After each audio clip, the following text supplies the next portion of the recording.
Vamos a analizar un poquito el término divisibilidad para recordar este tema, porque a veces no lo repasamos muy a menudo, ¿verdad? Sobre todo por el uso de la calculadora. Cuando yo indico que un número es divisible entre otro,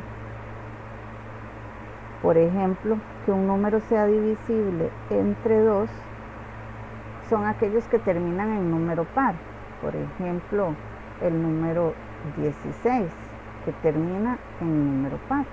De manera que si yo divido 16 entre 2, me daría 8 y de residuo 0, porque cualquier número se puede dividir entre otro, obviamente. Pero si me da un decimal o me da acá un residuo, significa que esos números no son divisibles, o sea, no existe la relación de divisibilidad. Entonces, cuando terminan en par es divisible entre 2. Cuando un número es divisible entre 3, cuando la suma de sus dígitos, por ejemplo en el número 12, si yo sumo 1 más 2, el resultado me va a dar un múltiplo de 3. O por ejemplo el número 24, ¿verdad? Yo sumo 2 más 4, 6. 6 es múltiplo de 3 o está en la tabla del 3. Entonces por eso yo sé que esos números son divisibles entre 3. Entre 5 son aquellos que terminan en 5 o terminan en 0. Por ejemplo, el número 15, el número 20, el número 200, el número 75. Estos son números divisibles entre 5. Entre 6 son aquellos números que son divisibles entre 2 y 3 al mismo tiempo.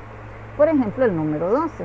El número 12 es divisible entre 2 porque termina en par, y es divisible entre 3 porque al sumar sus dígitos me da un múltiplo de 3. Entonces, si es divisible entre 2 y 3, va a ser divisible entre 6. Luego, divisible entre 10 son aquellos que terminan en 0. Por ejemplo, el 10, el 100, el 20, etc. De manera que así recordamos las reglas de divisibilidad. Para que yo pueda decir que un número es divisible entre otro, les voy a recordar algo que les parecerá muy evidente, pero a la hora de aplicarlo es importante que lo consideremos. Y es, por ejemplo, el hecho de que si yo digo que 14 se puede dividir entre 2, eso me va a dar 7, ¿verdad? Y acá el residuo 0. Eso se representa de esta manera, ¿verdad? Se representa así. O sea, 2 divide a 14. O es como que yo diga que 3 divide a 21. Y lo divide y nos da 0 de residuo y nos da un número entero en el cociente, ¿verdad? Les recuerdo que acá el 14 se llama dividendo, el 2 se llama divisor, el 7 se llama cociente y acá el 0 es el residuo. Esas son las partes de la división. Y se cumple que si yo digo que 14 se puede dividir entre 2, eso tiene que cumplirse que 14 va a ser igual a 7 por 2 o 2 por 7, que es lo mismo. Entonces eso es lo que se tiene que cumplir. Yo sé que esto que les estoy diciendo parece muy obvio, pero a veces fallamos en esas cosillas. Ya cuando hagamos los ejercicios van a ver por qué se los digo en qué es que fallamos. Los números primos. Recordarles quién es un número primo. Voy a decírselos con un ejemplo. Por ejemplo, el número 5.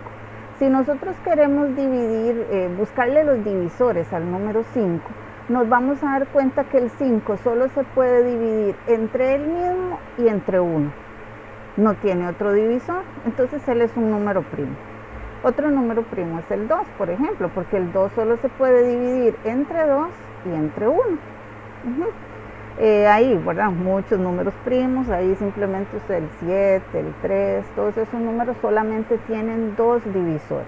Los números que no son primos se llaman compuestos, que son los que tienen más divisores. Por ejemplo, el número 20. El número 20 yo lo puedo dividir entre 20, lo puedo dividir entre 10, lo puedo dividir entre 5, entre 4, entre 2, entre 1, o sea, tiene muchos divisores, es un número compuesto. Entonces eso es lo contrario del número primo, para que nos quede claro. Y eso sería la teoría. Obviamente les recuerdo que es muy importante que tengamos claro y de fácil acceso, de rápida resolución, las tablas de multiplicar para este tema.